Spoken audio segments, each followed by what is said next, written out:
Gravo esse boletim em função dessa capa da revista Veja. A revista Veja, que segundo todos no mercado especulam, é controlada indiretamente pelo banqueiro André Esteves, dono do banco BTG Pactual. Quando a família Tivita vendeu a editora Abril, André Esteves comprou a revista Exame e, segundo se diz no mercado, exerce influência editorial sobre a revista Veja. Bom, o que faz a Veja nessa reta final de eleição no Brasil? Convida Jair Bolsonaro para uma entrevista. E há muitos detalhes muito interessantes nessa entrevista aqui que merecem ser levados em consideração. Primeiro, a iluminação, né? Bolsonaro parece até uma pessoa boa, né? Olha só que cara legal, a luz está boa na cara dele, não está mostrando a pele tão danificada que ele vinha apresentando nos últimos dias. Ele fala, quanto mais Estado, pior, né? Ou seja, Bolsonaro, então, tenta conquistar o mercado financeiro, os liberais brasileiros. Em entrevista à Veja, Bolsonaro promete mais privatizações. Qual é a privatização que o mercado quer? A privatização da Petrobras. A Petrobras é a maior riqueza do Brasil, começou a ser entregue depois do golpe de Estado contra a ex-presidente Dilma Rousseff, quando Pedro Parente implantou a política de preços da Petrobras. Bolsonaro privatizou muita coisa da empresa, gasodutos, etc., mas o que ele está prometendo agora talvez seja privatizar a própria empresa, né? Defende as conquistas econômicas de seu governo. Então, quando Veja não escreve assim, defende o que vê como conquistas econômicas de seu governo. Veja, endossa. Então, diz que Bolsonaro trouxe muitas conquistas para o Brasil. Se diz arrependido das polêmicas com as mulheres, né?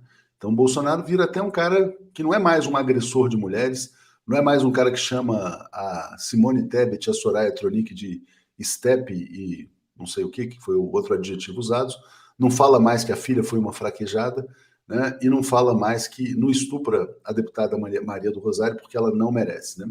Agora ele é um cara que até gosta de mulher, né? Afirma que Lula foi conivente com a corrupção e volta a fazer críticas pesadas a Alexandre de Moraes, né? Então tá aí o estadista Jair Bolsonaro na capa de Veja. Bom, quando a gente volta à entrevista em si, a gente percebe uma coisa muito interessante.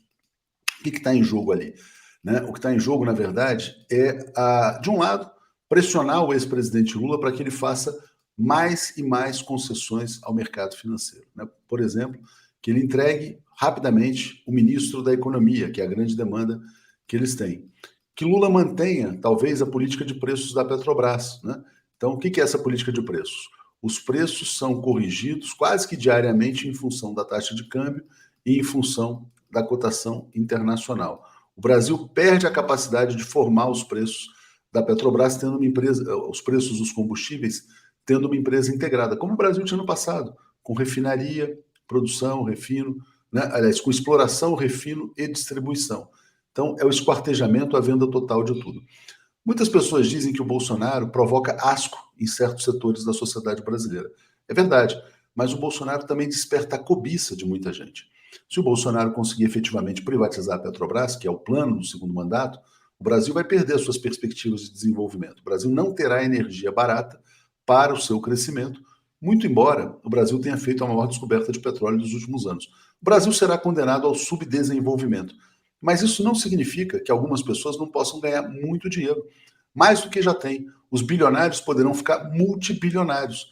O Brasil hoje tem a divisão entre os que estão comprados na privatização da Petrobras e os que não estão comprados na privatização da Petrobras. O que o Bolsonaro está dizendo para o mercado é o seguinte: bilionários, eu posso fazer vocês ficarem ainda mais bilionários, né?